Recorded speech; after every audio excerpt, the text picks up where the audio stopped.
Bonjour madame. Donc, je vais parler de l'œuvre Rhinocéros. L'étymologie du théâtre est théâtron. En grec, ça veut dire ce qui se voit et ce qui se regarde. Donc, je vais vous présenter les rôles de la scène d'exposition. Cette scène d'exposition va parler des lieux, des personnages, la date par exemple. Pour répondre à la problématique, quelles sont les fonctions de cette scène d'exposition, tout d'abord, je vais aborder la description explicite des personnages, la description explicite de UNESCO. Ensuite, l'utilisation du décor et l'idée du nouveau théâtre de UNESCO. Bon, tout d'abord, je vais vous lire. Une place dans une petite ville de Provence. Au fond, une maison composée d'un rez-de-chaussée et d'un étage. Au rez-de-chaussée, la devanture d'une épicerie. On y entre par une porte vitrée qui surmonte 2 ou 3 marches. Au-dessus de la devanture est écrit en caractère très visible le mot « épicerie ». Au premier étage, 2 fenêtres qui doivent être celles du logement des épiciers. Je vous remercie. Donc, tout d'abord, je vais parler de la description. UNESCO utilise beaucoup le visuel. Il décrit très bien la rue, la maison de rez-de-chaussée, le lieu où les personnages sont. On peut interpréter cette scène comme intemporelle, vu qu'il parle d'un dimanche, mais il ne parle pas du dimanche de quel mois, ni de quel an. Et ceci va permettre à l'histoire de s'identifier dans plusieurs sujets historiques. Ensuite, il décrit les personnages. Il dit genre très soigneusement vêtu, costume marron, cravate rouge, faux col abdominés. Et aussi il décrit Béranger. Et Béranger n'est pas rasé, il est tête nue, les cheveux mal peignés. Donc il s'utilise du visuel pour donner une image au personnage pour le spectateur. C'est-à-dire il veut donner le stéréotype de que parce que Jean est très bien vêtu, donc il est très soignant, très intelligent, et Béranger par sa forme, ses cheveux mal peignés et tout ça, veut dire qu'il est médiocre. Bon, certes, la description des personnages est très importante, mais maintenant je vais vous parler des relations conflictuelles des personnages, comme on l'utilise pour le décor. Donc, tout d'abord, on peut remarquer la manque d'humanité entre les personnages. Il y a beaucoup d'agressions entre eux. Par exemple, la relation entre Béranger et Jean, où il est très grossier avec lui. Il lui dit « Moi, c'est pareil, je n'ai pas à attendre, je n'ai pas de temps à perdre. Quand vous venez jamais à l'heure, je viens en esprit en retard. » On remarque tout d'abord avec ce qu'il dit Béranger, c'est juste pourtant. Il veut dire qu'il est très soumis, très timide. Donc on voit la personnalité forte des gens. Ensuite, UNESCO montre le conflit des personnages. Il fait la manque d'humanité pour faire le lien avec la Deuxième Guerre mondiale. L'idée que dans la Deuxième Guerre, en 1945, à la fin, il n'y avait plus d'humanité entre les personnes. Ils se tuaient entre eux. Ensuite, je vais parler du nouveau théâtre. UNESCO innove. Le théâtre de l'absurde est une espèce de mouvement qui est sorti entre 1950 et 1970. C'est un terme dénominé par Martin Esslin qui dit que c'est un recueil des dramaturges et des romanciers qui font des innovations et parlent du non-sens de la vie.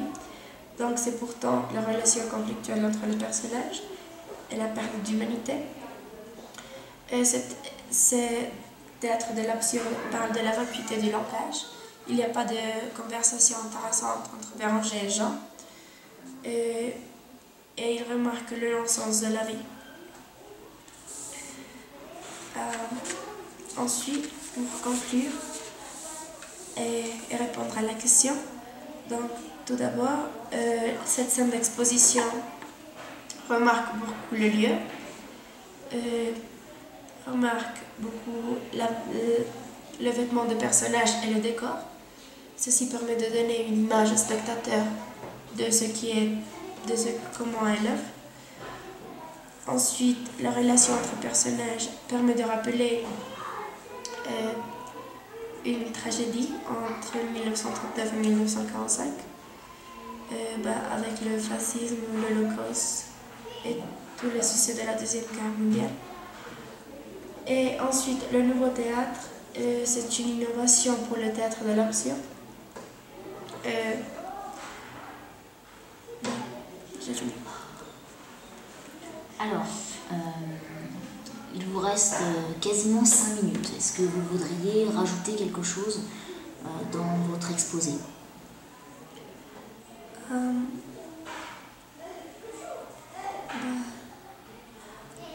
Oui. Je voudrais parler de les noms des personnages qui a choisi UNESCO. Plus on voit dans l'œuvre totale que Jean, elle est une personne forte, elle fait partie de la rhinocérite. Donc je pense que Jean, le nom Jean, c'est un nom très commun. Donc on peut l'associer avec Jean, G-E-N-S, que c'est le commun, personne d'une commun. Pourtant Béranger est un nom pas très commun. Et au cours de l'histoire, on voit comment il se transforme. Il se transforme en une personne forte. Comme la description ici c'est de médiocre, il devient un héros. Donc on voit la notion d'anti-héros évidenciée dans le théâtre. Et j'ai rien de plus. Nous pouvons donc passer à l'entretien. Oui.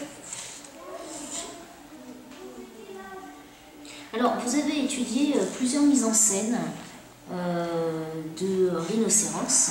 Laquelle vous a particulièrement ému, touché ou vous a paru intéressante?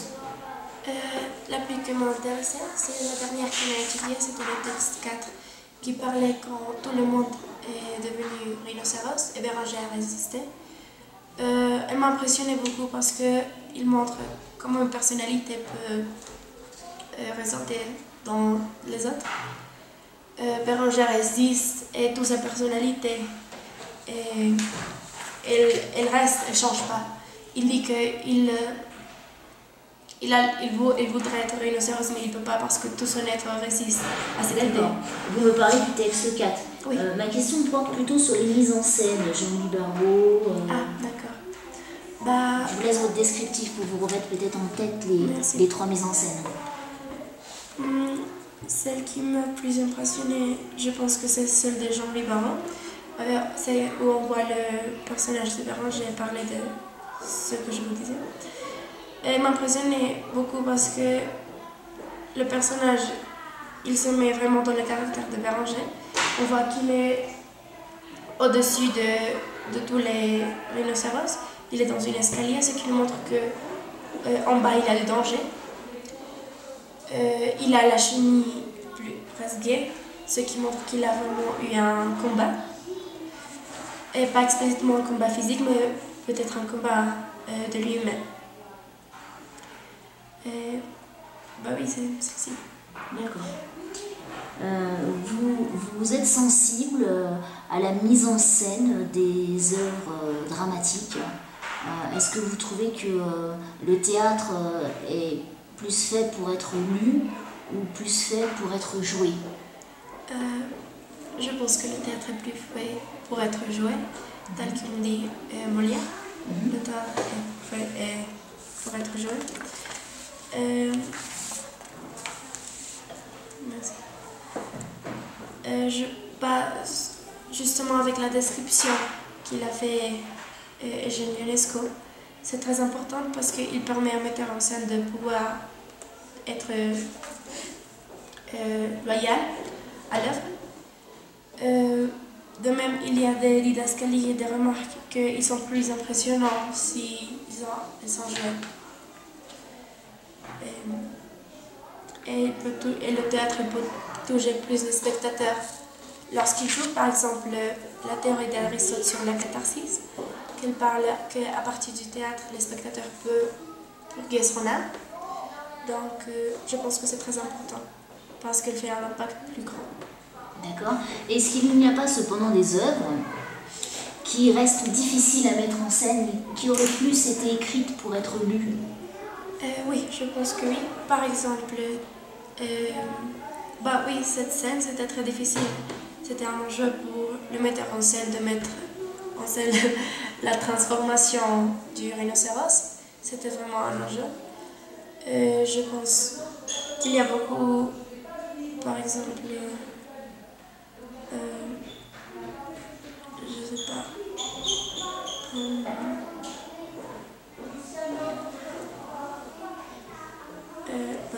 Je pense Tartuffe, ça peut être difficile de mettre en scène aussi. Pour quelles raisons un metteur en scène pourrait-il rencontrer des difficultés à mettre en scène une œuvre? Parce que c'est très difficile d'être loyal au texte. Des fois, il y a des transformations où, lorsqu'un théâtre de fiction est très difficile de rester loyal. Par exemple, lors des transformations, le metteur en scène il a vraiment un enjeu. D'accord, merci. Vous avez étudié un extrait de Notes et contre-notes de Ionesco. Vous pouvez feuilleter votre descriptif. Et je souhaitais vous demander quel éclairage sur la pièce nous livre cet extrait de Notes et contre-notes. Vous pouvez reformuler la question? Oui, en quoi ça nous apporte un éclairage, ça nous explique cette pièce? Qu'est-ce que ça nous apporte?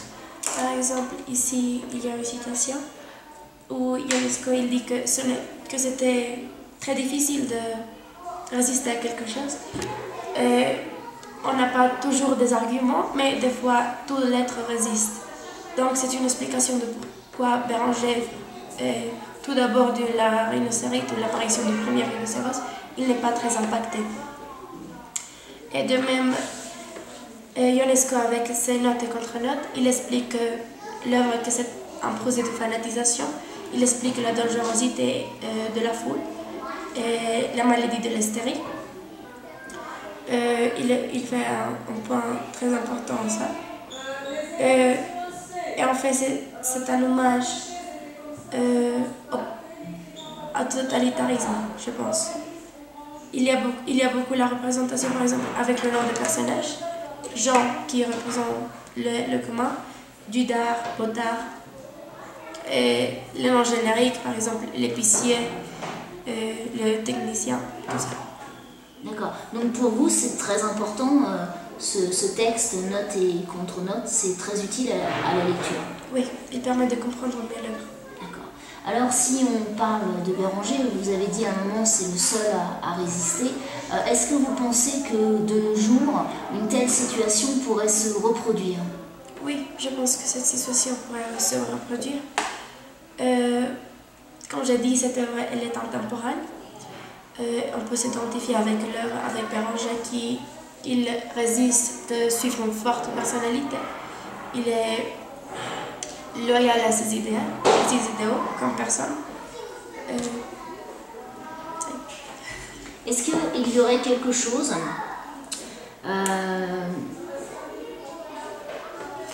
qui ne vous ferait pas résister? Quelque chose à quoi vous ne pourriez pas résister? Un fait ou... Oui, un fait, quelque chose qui se produirait dans la société où vous sentiriez que vous pourriez être influencé et ne pas être ce seul homme, cette seule femme qui résisterait. Je pense que oui. Des fois, par exemple, Hitler, il est un très bon parleur. Ce n'était pas seulement ses idéaux qui convainquaient les gens, mais la forme de parler. Donc je pense que si une personnalité si dangereuse peut se représenter dans l'histoire, je pense que oui, je pourrais être influencée. D'accord. Alors, je voudrais... vous avez parlé du nouveau théâtre, c'est juste. Est-ce que vous pourriez élargir à l'absurde? Qu'est-ce que c'est l'absurde? Je vais prendre un mouchoir.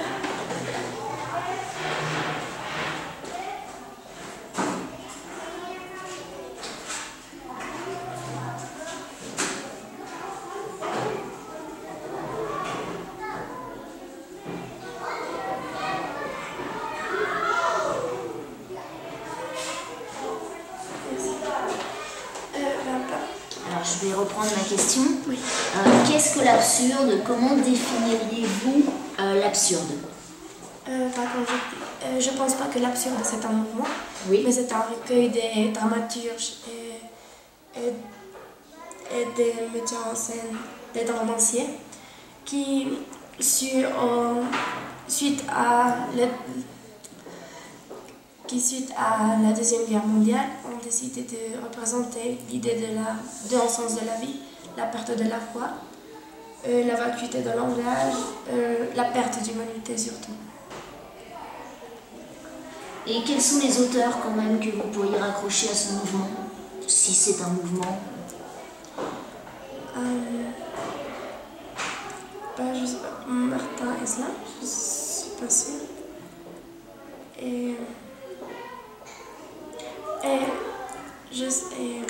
Beckett. Pourquoi Beckett? Beckett, avec son œuvre Fin de partie, il représente la perte de la foi. Il y a un paralytique âme et Clove qui est un clou.